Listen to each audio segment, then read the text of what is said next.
गीता, आ जाओ खाना खा लो। नहीं भाभी, मेरा मन नहीं है, आप लोग खा लो। अरे ये क्या बात हुई भाई? मैं देख रही हूँ आजकल तो बड़ी चिड़ी चिड़ी सी रहती है, ना समय पर खाती है ना समय पर सोती है। क्या बात है, तबीयत खराब है क्या तेरी? नहीं ऐसी कोई बात नहीं भाभी, मेरी तबीयत बिल्कुल ठीक है। मैंने कहा ना आप लोग खाना खा लो, मेरा मन नहीं है। अगले दिन, आज संडे है, तेरे भैया घर पर रहने वाले। ऐसा करते हैं, मुन्ना को ना तेरे भैया के पास छोड़कर हम दोनों ननद भाभी मिलकर मार्केट चलते हैं। ढेर सारी शॉपिंग करके आएंगे, गोलगप्पे खाएंगे, खूब मस्ती करेंगे। क्या बोलती है? नहीं भाभी, मुझे ना कॉलेज का असाइनमेंट बनाना है, बहुत सारा काम है मेरे पास। ऐसा करो ना, आप भैया के साथ हो आओ। अरे क्या हो गया इस लड़की को? पहले तो मार्केट जाने के, गोलगप्पे खाने के नाम से ही उछलने लगती थी। देख रही हूँ आजकल इसका मुंह ही टेढ़ा रहता है। हो सकता है इसको वाकई कॉलेज का कुछ असाइनमेंट बनाना हो। मैं भी ना कुछ ज्यादा ही सोच रही हूँ। प्रीति के पास वैसे तो संडे में ढेरों काम रहते थे, लेकिन फिर भी ननद गीता के साथ समय बिताना उसे बहुत अच्छा लगता था। दोनों ननद भाभी में गहरी दोस्ती थी, लेकिन पिछले कुछ दिनों से प्रीति महसूस कर रही थी कि गीता के स्वभाव में कुछ तो बदलाव आया है। क्या बात है माँ जी, आजकल गीता बड़ी उखड़ी उखड़ी से नजर आती है। उसकी कोई नाराजगी है क्या मेरे साथ? ना आजकल मेरे हाथ का बना खाना खुशी से खाती है, ना मेरे साथ बाहर जाने का नाम लेती है। आपको पता है, अभी 2 दिन पहले मेरी चाची की लड़की की एंगेजमेंट थी। मैंने गीता को कहा कि रेडी हो जाओ, तुम भी मेरे साथ चलना, तो उसने मेरे साथ जाने से साफ इनकार कर दिया। आप ही बताइए मम्मी जी, आज से पहले क्या कभी ऐसा हुआ है कि गीता ने सजने संवरने का कोई मौका छोड़ दिया हो? आपको तो पता है उसे सजना संवरना, शादी पार्टी अटेंड करना कितना पसंद है। बेटा तेरी बात बिल्कुल ठीक है, मैं भी देख रही हूँ आजकल ये बड़ी चिड़ी चिड़ी सी रहती है। कुछ पूछो तो यही कहती है कुछ नहीं, पढ़ाई का स्ट्रेस है। अरे भैया, ऐसा भी कौन सा पढ़ाई का स्ट्रेस हो गया कि घर वालों के साथ हंस के 2 बातें ना कर सको? तू पता लगा बहू, कहीं कोई और बात तो नहीं है?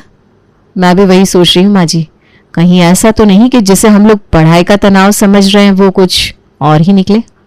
दूसरी ओर, ये क्या बात होती है कुशल? तुम 3 दिन से मुझसे बात नहीं कर रहे हो। तुम्हें पता ना, तुम मुझसे बात नहीं करते हो तो मेरा कैसा हाल हो जाता है।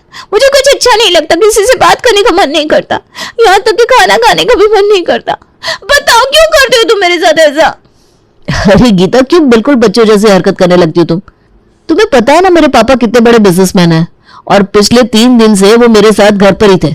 तुम जानती हो ना, अगर पापा को थोड़ा सा भी डाउट हो गया कि मैं तुम्हारे जैसी मिडिल क्लास लड़की के साथ रिलेशनशिप में हूं, तो मेरा तो वो जो करेंगे सो करेंगे।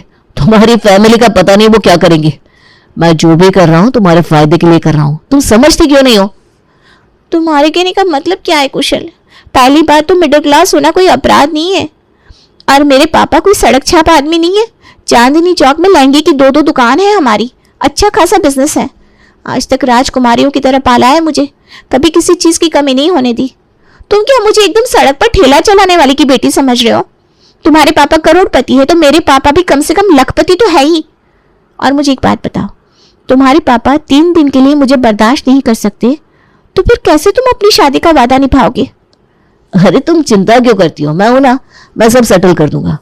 देखो, इतनी बड़ी बात अचानक से उन्हें पता चलेगी तो उनको धक्का तो लगेगा ही ना, और मैं अपनी तरफ से पूरी मेहनत कर रहा हूँ। सही समय आने पर मैं पापा को सब कुछ बता दूंगा, और मेरा वादा है कि मैं तुमसे ही शादी करने वाला हूँ। मेरे पापा ने अगर हमारे रिश्ते को एक्सेप्ट नहीं किया ना, तो भी मैं शादी तुमसे ही करूंगा, चाहे मुझे शादी के बाद तुम्हारे घर आकर घर जमाई बनकर क्यों ना रहना पड़ जाए। सोच लो, अभी तो बड़े बड़े वादे कर रहे हो, बाद में ऐसा ना हो कि अपने वादे से मुकर जाओ। और किसी गलतफहमी में मत रहना कि हमारी शादी में हमें सिर्फ तुम्हारे मम्मी पापा की परमिशन की जरूरत है।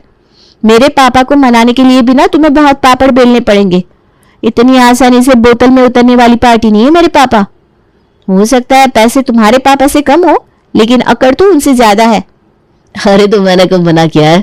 हम दोनों साथ है ना, मिलकर मना लेंगे दोनों अकड़ू बाप को। और फिर वो कहावत तो तुम्हें सुनिए ना, जब मियाँ बीवी राजी तो क्या करेगा काजी। कुशल की बात सुनकर गीता खिलखिलाकर हंसने लगती है। कुछ देर बाद, भाभी बड़ी जोरों की भूख लगी है, कुछ खाने के लिए है क्या? हैं? अभी थोड़ी देर पहले तो इसे भूख नहीं लगी थी, आप कह रही है बहुत तेज भूख लगी है। इस लड़की का तो मुझे एकदम समझ में नहीं आता।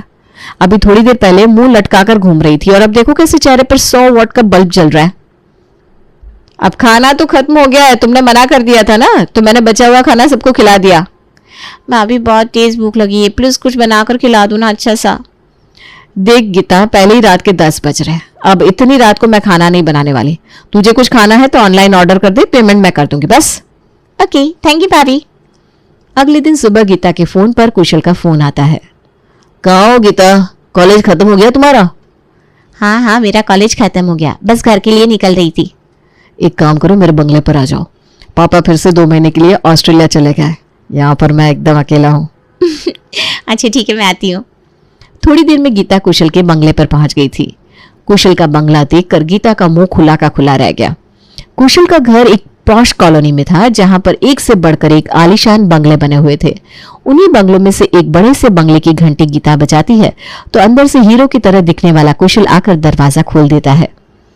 वाह कुशल, तुम्हारा बंगला तो वाकई बहुत बड़ा है। ये इतनी बड़ी बड़ी गाड़ियाँ सब तुम्हारे पापा की है? Oh my God, Rolls Royce भी है? अरे पापा की हो या मेरी, एक ही बात है ना। वैसे भी मैं उनका इकलौता बेटा हूँ। तुम देख लो, जो गाड़ी तुम्हें पसंद हो उसे मैं बिठाकर डेट के लिए लेकर जाऊंगा तुम्हें। वैसे मैं सोच रहा था शादी में अपने ससुर जी यानी कि तुम्हारे पिताजी को एक महंगी सी गाड़ी गिफ्ट कर देता हूँ, तब तो खुश होकर तुम्हारा हाथ मेरे हाथ में दे देंगे ना। हो सकता है कि पापा तुम्हारे गिफ्ट से इम्प्रेस हो जाए, लेकिन एक बात बताओ, गाड़ी बंगले से इम्प्रेस होने वाली पार्टी लगते नहीं है मेरे पापा। बहुत मोटी चमड़ी है उनकी। बातें करते हुए गीता कुशल के साथ बंगले के अंदर आ गई थी। बंगले को अंदर से देखने के बाद तो गीता की खुशी का ठिकाना ही नहीं था। ओह माय गॉड, मुझे तो पता ही नहीं था कि बड़े बड़े बंगले अंदर से ऐसे दिखाई देते हैं। वैसे एक बात बताऊं, पैसा बहुत है मेरे पापा के पास, लेकिन बंगला नहीं बनवाया उन्होंने। आज भी अपने चांदनी चौक के उसी पुरानी पुश्तैनी घर में रह रहे हैं हम लोग। आज तुम्हारे बंगले को देखकर मेरे तो होश ही उड़ गए कसम से। मैंने तो बस फिल्मों में ही इतने बड़े बंगले देखे थे। चलो तुम्हें एक खास चीज और दिखाता हूँ इस बंगले की। ये देखो, ये है हमारा रॉयल किचन, जिसमें खड़े होकर अपने कोमल कोमल हाथों से तुम मेरे लिए चाय नाश्ता बनाया करोगी। सही कहा ना?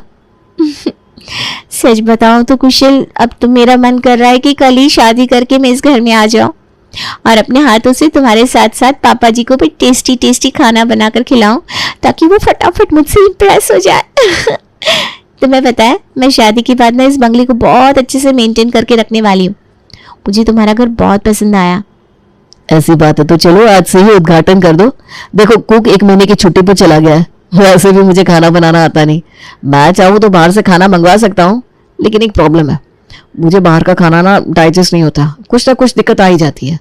अगर तुम बुरा ना मानो तो क्या मेरे लिए कुछ बना सकती हो? अरे इतनी सी बात तुमने पहले क्यों नहीं बताया? मैं कब से बातें करने में ये टाइम वेस्ट किए जा रही थी। इसका मतलब तुमने सुबह से कुछ खाया भी नहीं है? अरे बताया तो, कुक छुट्टी पर है और बाहर का खाना मुझे हजम नहीं होता। ठीक है, अगले 1 महीने तक तुम्हारे लिए तीनों टाइम खाना बनाने की जिम्मेदारी मेरी। मैं आऊंगी और तुम्हारे लिए फटाफट से खाना बनाकर चली जाया करूंगी। अच्छा, मैंने ना तुम्हें घर पर बुलाया था, इसलिए नौकर को भी छुट्टी दे दी थी। तुम घर की साफ सफाई में मेरी हेल्प कर सकती हो क्या? हाँ हाँ, क्यों नहीं। वैसे भी कुछ दिन बाद बंगले की साफ सफाई, खाना, हर चीज की जिम्मेदारी मुझे ही तो संभालनी है। मदद क्यों, सब कुछ मैं ही कर दिया करूंगी। तुम तो बस राजाओं की तरह बैठकर मुझे देखते रहो।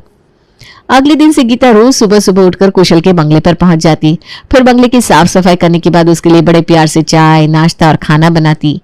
कुशल की प्यारी प्यारी बातों में आकर वो बिल्कुल दीवानी हो गई थी। दूसरी ओर अभी तक तो बस मैडम के मूड स्विंग हो रहे थे, अब तो ये आधा आधा दिन गायब रहती है। आने दो आज इसे, आज सब कुछ पूछ कर ही रहूंगी। कुछ देर बाद ननद गीता घर आती है। गीता कहाँ थी तू? शाम के 4 बज रहे हैं, इतनी देर तक कौन सा कॉलेज चलता है तेरा? हाँ तो भाभी, मैं कब कह रही हूँ मैं कॉलेज में थी। मैं तो दिव्या के यहाँ पर ग्रुप स्टडी कर रही थी। हमारे फाइनल एग्जाम आ रहे हैं ना। अरे तो एक कॉल कर देना चाहिए ना, मम्मी जी कितना परेशान हो रही थी। सॉरी भाभी, आगे से ध्यान रखूंगी। गीता अपने कमरे में चली गई। गीता रानी, ये सफेद झूठ मेरे सामने अब नहीं चलने वाला। अभी दूध का दूध, पानी का पानी करती हूँ। प्रीति दिव्या को फोन मिलाती है। अरे दिव्या, वो गीता का मोबाइल छूट गया है क्या तुम्हारे घर पर? क्या बात कर रही हैं भाभी, उसका मोबाइल मेरे घर पर कैसे आएगा? क्यों, वो तेरे घर पर नहीं थी क्या? वो मैं भाभी, आवाज नहीं आ रही है, मैं आपको फिर से फोन मिलाती हूँ। दिव्या की आवाज बता रही है कि गीता दिव्या के घर पर नहीं थी। अब ये सारी कहानी दिव्या अपने मुंह से सुनाएगी। प्रीति तुरंत ऑटो लेकर दिव्या के घर पहुंच जाती है। देख दिव्या, साफ साफ बता क्या चक्कर है ये सब। गीता तो रोज ये कहकर निकलती है कि वो तेरे घर जा रही है। अगर वो तेरे घर नहीं थी तो कहां पर थी? देख, अगर कल को कुछ भी बात हुई ना तो बिना बात में तू भी लपेटे में आ जाएगी। मैं कोई उसकी दुश्मन नहीं हूं। तू जानती है मैं कितना प्यार करती हूँ गीता से। कुछ भी बात है तो तू खुलकर मुझसे बता। मैं प्रॉमिस करती हूँ मैं हेल्प करूंगी। भाभी की बात सुनकर दिव्या उन्हें कुशल के बारे में सब कुछ बता देती है। वाह, तो ये बात है। मैडम ने कोई करोड़पति लड़का पसंद कर लिया है और भाभी को बताया तक नहीं। तो ऐसा कर, तू उस लड़की का एड्रेस मुझे दे दे। मैं देखती हूँ, पहले मैं अपनी तरफ से जांच पड़ताल कर लूं, उसके बाद ही मम्मी जी पापा जी को बताऊंगी। वैसे भी मम्मी पापा इतनी आसानी से मानने वालों में से है नहीं। जैसे ही सबको गीता के बारे में पता चलेगा घर में बहुत बड़ा धमाका तो होकर रहेगा। दिव्या से कुशल का एड्रेस लेकर प्रीति उसके बंगले की तरफ निकल जाती है। वहां जाकर वो देखती है कि कुशल ने एक सस्ता सा टी शर्ट और हाफ पैंट पहन रखा है और वो लॉन में खड़ी हुई गाड़ी को रगड़ रगड़ कर धो रहा है। लड़का तो वैसे दिखने में ठीक ठाक है, लेकिन इतने बड़े घर का मालिक है, कोई नौकर चाकर नहीं रखा क्या इसने? खुद ही गाड़ी धो रहा है। बहुत बड़ा बंगला भी है, काफी अमीर लोग लगते हैं। प्रीति को बंगले की तरफ ताक झांक करते हुए देख अचानक एक आदमी वहां आकर रुक जाता है। ओ मैडम, क्या ताक झांक कर रही है तिवारी जी के बंगले में? चोरी करने का इरादा है क्या? पुलिस को बुलाओ। अरे आपका दिमाग तो खराब नहीं है? मैं आपको शक्ल से चोर नजर आती हूँ क्या? ये लड़का सामने जो दिखाई दे रहा है वो तिवारी जी का इकलौता बेटा है। मेरी ननद के साथ शादी होने वाली है इसकी।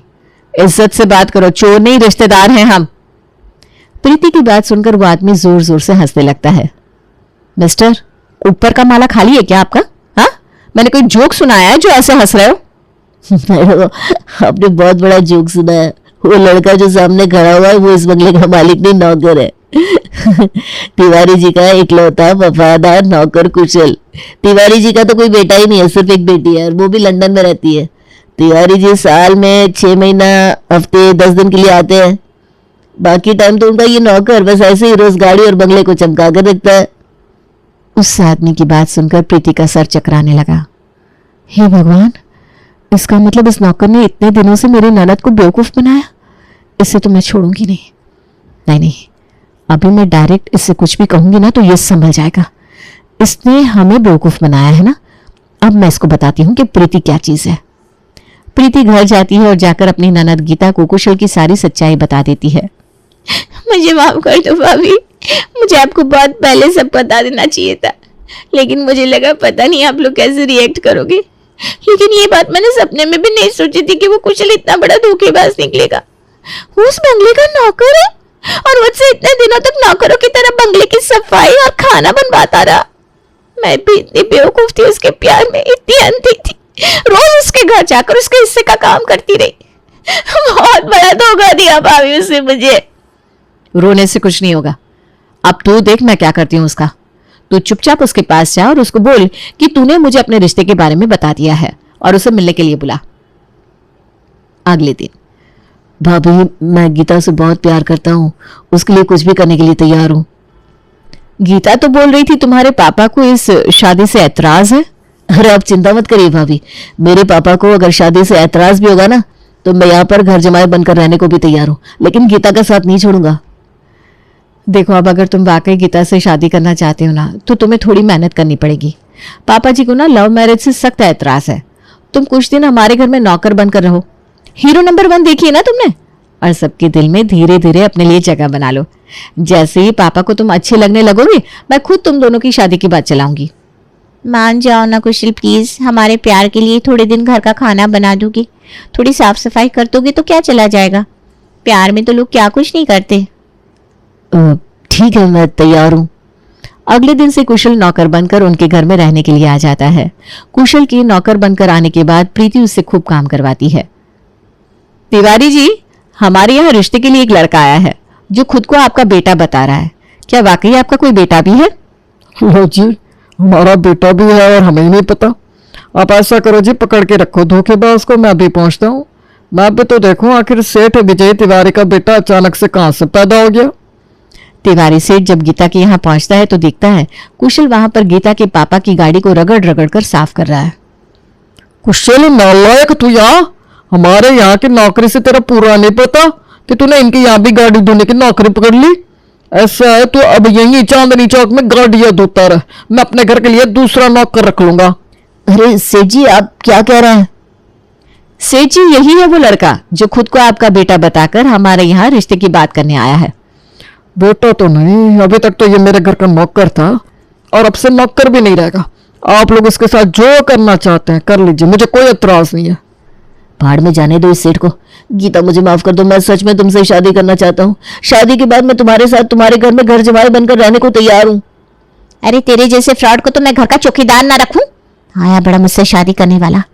तेरी असलियत तो मुझे बहुत पहले पता चल गई थी, लेकिन तूने जो मुझे घर में नौकरानी बनाकर घर की साफ सफाई और खाना बनवाया था ना, उसका बदला भी तो निकालना था मुझे। इसीलिए तुझे इस घर में बुलाकर अपने घर के झूठे बर्तन और कपड़े धुलवाए मैंने। आगे से किसी लड़की के साथ फ्रॉड करने से पहले ना 10 बार सोचना, वरना अगली बार सीधा जेल में पहुंचोगे। अब भागता ही यहां से या करूं फोन पुलिस को? गीता की बात सुनकर कुशल सर पर पांव रखकर वहां से दौड़ लगा देता है। बनारस शहर में वीना अपनी माँ मंजू, पिता रंजन और भाई करण के साथ रहा करती थी। वीना करण से बड़ी थी और अब उसकी शादी की उम्र हो चली थी। ए जी, आपको नहीं लगता? हाँ लगता है, बिल्कुल लगता है। ओहो, बात तो सुनो, हर समय मजाक करते रहते हो। अच्छा बताओ क्या बात है? मैं कह रही थी अपनी वीना अब बड़ी हो गई है, उसकी शादी के लिए कोई लड़का ढूंढना चाहिए। हाँ बिल्कुल ढूंढना चाहिए। तो तुम्हारी नज़र में है कोई?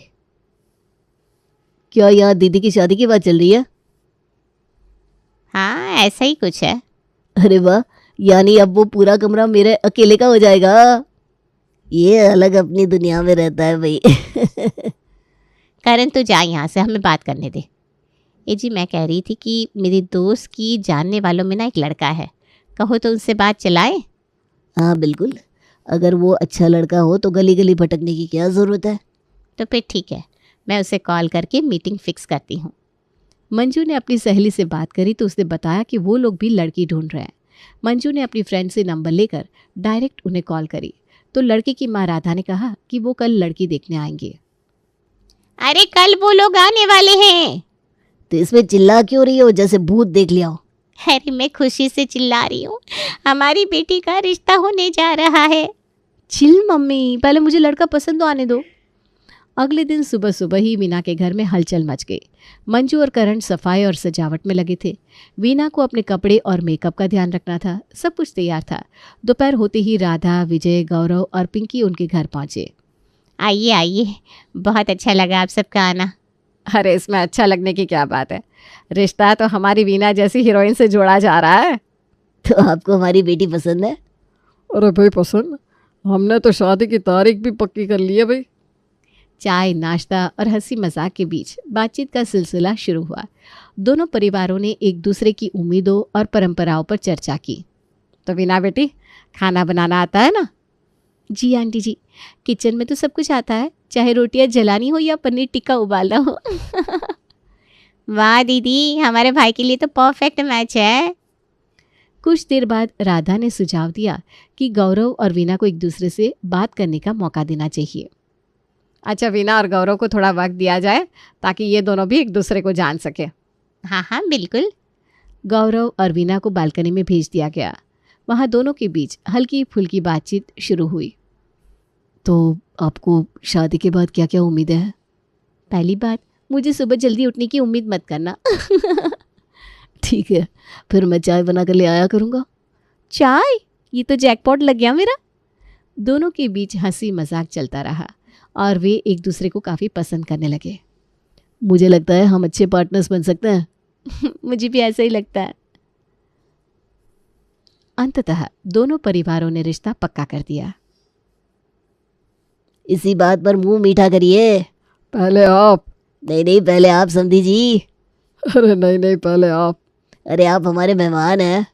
खा लो पापा, वरना पहले आपके चक्कर में ट्रेन निकल जाएगी। सब हंसने लगे। उन लोगों के जाने के बाद वीना इस खुशी को सबसे पहले अपनी दोस्त सीमा के साथ साझा करना चाहती थी। उसने तुरंत सीमा को फ़ोन किया। सीमा सीमा सीमा, मेरी शादी तय हो गई। क्या? कब? कौन है वो? जल्दी सब बताओ। अरे सब्र कर, सब बताती हूँ। फिर वीना ने सारी डिटेल्स उसे बताई तो वो बोली, अच्छा सुन, मेरी ना एक सलाह है। हाँ हाँ बोलना। शादी पूरी तरह ट्रेडिशनल तरीके से करना। वो लाल जोड़ा, ढेर सारे गहने और विदाई पर आंसू, सब कुछ। हाँ अरे सही कह रही है, मैं सब कुछ वैसे ही करूँगी जैसे पहले होता था। आजकल की दुल्हनें तो कुछ करती नहीं है। ये तूने अच्छा पॉइंट पकड़ा है, थैंक यू। वीना ने सीमा की बात को मन में बिठा लिया और अपनी शादी को यादगार बनाने की तैयारी करने लगी। उसके घर में शादी की तैयारियां जोरों पर थी, हर तरफ हलचल थी। मंजू सारा काम संभाल रही थी, करण बार बार ठिठोली कर रहा था और रंजन बस मंजू के हाँ में हाँ मिला रहे थे। तभी मंजू ने वीना को बुलाया। अरे सुन, तेरे लहंगे का डिज़ाइन फाइनल कर लेते हैं। बता कौन सा रंग लेना है। इसमें चुन्नी की क्या बात है मम्मी, सुर्ख लाल रंग का ले लो। मैं आजकल की लड़कियों की तरह ऊट पटांग रंग नहीं पहनने वाली, पुराने ज़माने की तरह लाल ही पहनूंगी। अरे वाह, मेरी बेटी तो बिल्कुल मेरी तरह सोचती है। हाँ जी बिल्कुल, तुम्हारी बेटी और क्या करेगी। पापा को तो पूछता ही कौन है इस घर में। पापा, अब आपकी सुनने का टाइम किसके पास है। वीना की लाल जोड़ी की पसंद मंजू को तो खुश कर गई, लेकिन वीना यही नहीं रुकी। उसने शादी को पूरी तरह ट्रेडिशनल तरीके से करने का ऐलान कर दिया। मम्मी सुन लो, शादी में सब कुछ पुराने ज़माने के तरीक़ों से होगा। विदाई में मैं ज़ोर ज़ोर से रोऊंगी, ढेर सारी ज्वेलरी पहनूंगी और बिछिया भी। अरे इतना सब क्यों, आजकल की लड़कियां इतना नहीं करती। अरे भाई, ये तो पूरी महारानी बनने की तैयारी में है। दीदी, अगर तुम रोने में ज़्यादा टाइम लगाओगी तो कहीं वो लोग तुम्हें छोड़कर चले ना जाए। चुप कर, ऐसा कुछ नहीं होगा। बस मुझे मेरी विदाई पर खुलकर रोने देना, लोगों को पता तो चले हम कितने ट्रेडिशनल लोग हैं। अरे इतना सब करने की क्या ज़रूरत है, थक जाओगी तुम। नहीं ना मम्मी, सब वैसे ही होगा जैसे पहले होता था। मैं कोई समझौता नहीं करने वाली। बेटा सोच लो, ये सब करना आसान नहीं है। पापा, मैं तय कर चुकी हूँ, बस आप लोग मेरा साथ दीजिए। ठीक है महारानी, जैसा तुम चाहो बस। और शादी का दिन आ पहुंचा। घर में शहनाई बज रही थी, हर कोई ट्रेडिशनल कपड़ों में सजा हुआ था और आखिर बारात भी आ गई। अरे वाह, हमारी बहू तो बिल्कुल रानी लग रही है। भैया, अब तो तुम्हारा भी जलवा कम हो गया। बहन, मेरा जलवा कभी कम नहीं होगा। तेरी भाभी अपने घर की डॉन होगी और मैं अपने घर का हीरो हूँ। अरे तुम लोग क्या किसी कंपटीशन में आए हो, जैसी बातें कर रहे हो। चुप हो जाओ, लोग क्या कहेंगे। बहू भी इन लोगों से कम नहीं है। अब भगवान बचाए बस हमें। चलिए, जयमाला का समय हो गया है। शादी पूरे रीति रिवाजों से हुई, हर रस्म का पालन हुआ। अब विदाई का समय आ गया। मम्मी, मुझे मत भेजो, मैं यहीं रहूंगी। अरे इतना क्यों रो रही है, हर लड़की जाती है। लेकिन मैं आपकी प्यारी बेटी हूँ, मुझे रोक लो, मुझे मत भेजो। अरे हर लड़की को जाना पड़ता है बेटा। उसके बाद वीना करण के गले लग गई और दहाड़े मारकर रोने लगी। हाय करण, मेरे भाई। अरे मैं तो यही हूँ दीदी, आप रो मत। करण, मम्मी पापा का ध्यान रखना। दीदी तुम विदा हो जाओ बस, मैं तुम्हारे कमरे का भी ध्यान रखूंगा। चुप कर। फिर रंजन उसे गले लगाकर बोले, बेटा हमें गर्व है कि तुम हमारी बेटी हो। पापा आप अकेले कैसे रहेंगे। अरे वो रह लेंगे, तू अब बस कर, सुबह से दोपहर हो जाएगी रोते रोते। दुल्हन की माँ तो बड़ी सैवेज है। आखिरकार विदाई हुई और वीना का ससुराल में स्वागत हुआ। वो काफ़ी थकी हुई थी, लेकिन रस्में अभी बाकी थी। बहू, पहले चावल के लोटे पर पैर मारकर अंदर आओ। वीना ने ऐसा किया, लेकिन पैर सही नहीं पड़ा। अरे ये सही नहीं हुआ बेटा, दोबारा आओ। वीना ने फिर कोशिश की, लेकिन फिर से सही नहीं हुआ। तीसरी बार जाकर सही हुआ। भाभी ये क्या है, आपसे इतना छोटा काम नहीं हो रहा। थकान हो गई है ना तभी। उसके बाद सिंदूर की थाली में पैर रखकर वो अंदर आई और फिर हल्दी में हाथ डुबोकर दीवार पर निशान लगाने थे। पर वीना ने पहली बार सुना था तो वो हैरान रह गई। ये क्या अजीब रस्म है। अरे यही तो परंपरा है बेटा। वीना ने हल्दी से दीवार पर हाथ लगाया और रस्म पूरी की। बहुत मुश्किल दिन था है ना। बहुत ही ज़्यादा। वीना अपने कमरे में जाने की सोच रही थी कि अचानक उसके सामने बुआ सास, मौसी सास, ताया ससुर, फूफा ससुर और मौसा ससुर आकर खड़े हो गए। उसने मन ही मन सोचा कि अब कौन सी रस्म बाकी रह गई है। बहू, सबसे पहले तो सबके पैर छुओ, ये हमारे घर की परंपरा है। जी बुआ जी। वीना ने सिर झुकाया और बुआ सास के पैर छूने लगी। जैसे ही वो सीधी खड़ी हुई, बुआ सास ने उसे रोक दिया। अरे अरे, ये क्या किया? हमारे यहाँ नई बहू ऐसे पैर नहीं छूती। तुम्हें पैर छूने के बाद 5 बार दबाना होगा। क्या? हाँ बेटा, बुआ सही कह रही है। ओह अच्छा, मुझे पता नहीं था। मैं अब सही से करती हूँ। वीना ने भारी मन से बुआ सास के पैर 5 बार दबाए। फिर उसने मौसी सास, ताया ससुर, फूफा ससुर और मौसा ससुर के पैर भी इसी तरह दबाए। पर उसकी ननद पिंकी खड़ी खड़ी मजाक कर रही थी। अरे भाभी, आपके लिए मुंह लेकर आऊं क्या? कमर दर्द हो रहा होगा ना। सब हंसने लगे और सबकी ठहाकों के बीच वीना की हालत खराब हो रही थी। उसकी कमर दुखने लगी थी, लेकिन किसी को इसकी परवाह ही नहीं थी। हे भगवान, ये सब कितनी रस्में है, ये कभी ख़त्म होगी कि नहीं? थकी हारी वीना किसी तरह कमरे में पहुंची और गहनों का बोझ उतारने लगी। गौरव, अब ये सब उतारने दो, मुझसे और नहीं हो रहा, बहुत थक गई हूँ मैं। अरे अभी कहाँ, अभी तो अंगूठी ढूंढने का खेल बाकी है, वो भी 3 बार करना होगा। 3 बार? ये सब कौन करता है? ट्रेडिशन है भाई, तुम्ही ने तो सब ट्रेडिशनल तरीके से करने की जिद की थी ना। वीना गुस्से से गौरव की तरफ देखने लगी, लेकिन तभी राधा आ गई। अरे अंगूठी ढूंढने का टाइम हो गया है, चलो दोनों नीचे आ जाओ। अब क्या क्या करना बाकी है? वीना बेमन से हॉल में पहुंची। जैसे ही वो बैठी, बुआ सास की नजरें उसके पैरों पर पड़ी। अरे बहू, तुम्हारे पैरों में सिर्फ 2 उंगलियों में बिछुए क्यों है? 5 होने चाहिए। वो बुआ जी, मुझे 2 ही पहनाए गए थे। भाभी, इसे 3 और बिछुए पहनाओ। हमारे यहाँ 5 पहनने की परंपरा है। राधा 3 और बिछुए लेकर आई और वीना के पैरों में पहना दिए। वीना को ऐसे लगा जैसे किसी ने उसके पैरों में बेड़ियां डाल दी हो। पायल साड़ी या लहंगे के अंदर रहनी चाहिए, दिखनी नहीं चाहिए, और नथनी तो उतारना ही मत, वो रात तक पहनी होगी। नथनी भी? मैं इतनी बड़ी नथनी पहनकर कब तक रहूंगी? जब तक सारी रस्में पूरी नहीं हो जाती। और घूंघट सही से डालो, कल मुंह दिखाई भी है। हे भगवान, मुझे उठा ले। वीना ने घूंघट सही से डाला और अंगूठी ढूंढने के खेल में शामिल हो गई। घूंघट में कुछ भी देखे बिना उसने जैसे तैसे 3 बार खेल पूरा किया। वाह भाभी, आपने तो बिना देखे ही जीत लिया। क्या मुझे मेरे कमरे में जाने की इजाज़त है अब? हाँ चलो, थोड़ी देर आराम कर लो। वीना जैसे ही कमरे में पहुंची, उसने गहने उतारने की कोशिश शुरू की। गौरव, अब मैं ये सब नहीं पहन सकती, बहुत हो गया। अरे तुम्हें तो पूरे ट्रेडिशनल तरीके से शादी करनी थी, अब क्यों परेशान हो रही हो? मुझे नहीं पता था कि ये सब इतना मुश्किल होगा। अब जब चुना है तो निभाना तो पड़ेगा ना। सब कुछ तुम्हारे हिसाब से नहीं हो सकता कि जब चाह किया, जब चाह छोड़ दिया। अरे ये क्या बात हुई, मैं थक गई हूँ ना। वीना और गौरव के बीच बहस पड़ने लगी। वीना को लग रहा था कि उसने अपनी जिंदगी को रस्मों के बोझ तले खुद ही डाल दिया है। उसने गुस्से में अपनी साड़ी का पल्ला एक और किया और बिस्तर पर बैठ गई। वो गौरव से बात करने की कोशिश कर रही थी, लेकिन उसकी आवाज़ में झुंझलाहट साफ झलक रही थी। गौरव, मैंने सोचा था शादी के बाद सब अच्छा होगा, लेकिन यहाँ तो जैसे किसी जेल में आ गई हूँ। ये घूंघट, ये भारी साड़ियाँ और हर वक्त परंपराओं का बोझ, मैं ये सब और नहीं झेल सकती। वीना, थोड़ा धैर्य रखो, ये सब सिर्फ कुछ दिन का है, फिर सब नॉर्मल हो जाएगा। नॉर्मल? जब तक मैं मर ना जाऊँ, जब तक इन परंपराओं का अंत होगा, उससे पहले मैं निपट जाऊंगी। क्या बोल रही हो तुम? तुम्हें हंसी आ रही है?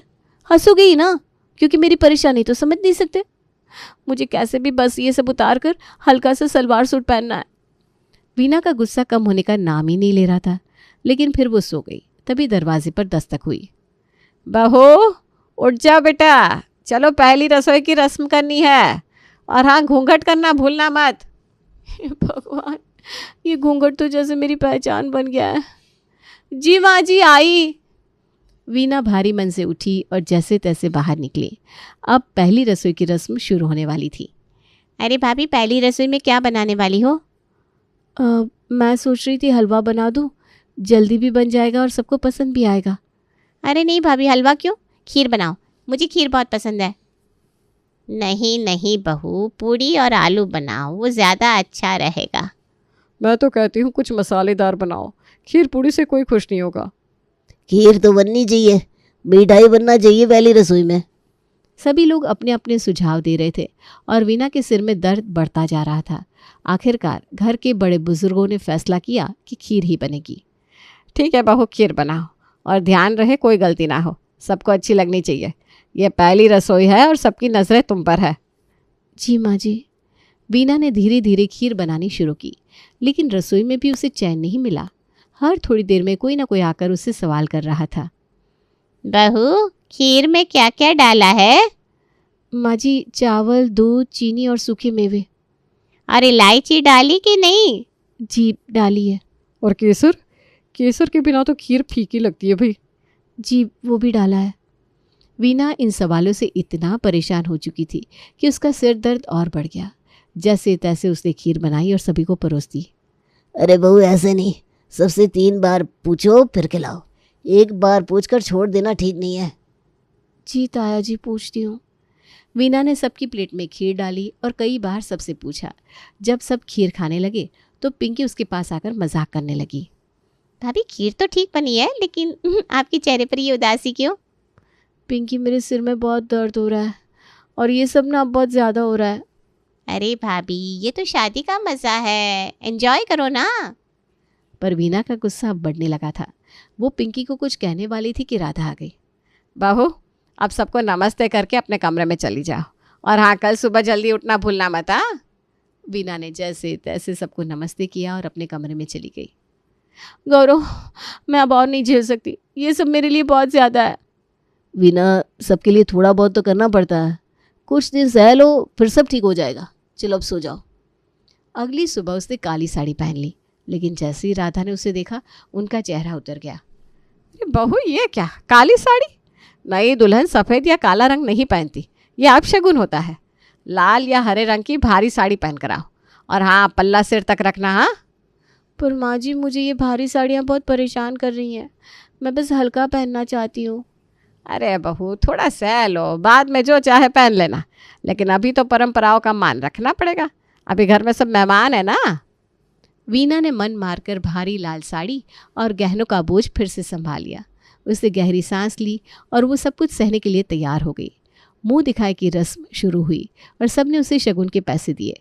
लेकिन रस्म पूरी होने के बाद जब वो घूंघट हटाने लगी तो बुआ सास ने कहा, अरे बहू, घूंघट मत हटाओ।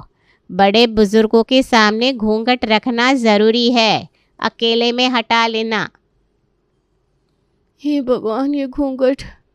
वीना अब अंदर से टूट चुकी थी, लेकिन तभी राधा ने उसका चेहरा देखा और उसकी उदासी को भांप लिया। क्या हुआ बहू, इतनी उदास क्यों हो? वीना ने अपनी सास को पूरी बात बता दी तो वो बोली, देखो बहू, ये सब कुछ दिन का है, थोड़ी सहनशीलता रखो। बाद में तुम जैसे चाहो वैसे रह सकती हो। ये रस्में घर की इज्जत के लिए होती है। वीना ने धीरे धीरे राधा की बात समझ ली। फिर उसने अपनी माँ को फ़ोन किया। माँ, मैं बहुत परेशान हूँ, ये सब मेरे बस का नहीं है। बेटा, ये सब कुछ दिन का है, सबकी इज्जत रखो, फिर तुम जैसे चाहो वैसे रहो। आप भी ना मेरी सास की तरफ बोल रही हो। शाम तक सभी मेहमान जाने लगे। जाते जाते सबने वीना की खूब तारीफ की। राधा भाभी, तुम तो धन्य हो गई ऐसी बहू पाकर। आजकल ऐसी बहू देखने को नहीं मिलती, हर परंपरा निभाती है बेटा। सच कहा आप लोगों ने, वीना तो बहुत प्यारी बच्ची है। अब वीना को एहसास हुआ कि उसकी थोड़ी सी सहनशीलता ने सबको खुश कर दिया। अब सब पूरा हो गया, अब से तुम जैसे चाहो वैसे रहो, जो मन चाहे पहन लो। सच माँ जी? हाँ बहू, अब तुम खुश रहो, ये घर तुम्हारा है, तुमने हमारी इज्जत रख ली, इससे बड़ी बात क्या हो सकती है। वीना ने राहत की सांस ली। उसने महसूस किया कि कभी कभी दूसरों की खुशी के लिए थोड़ा सहन कर लेना बड़ा असर करता है।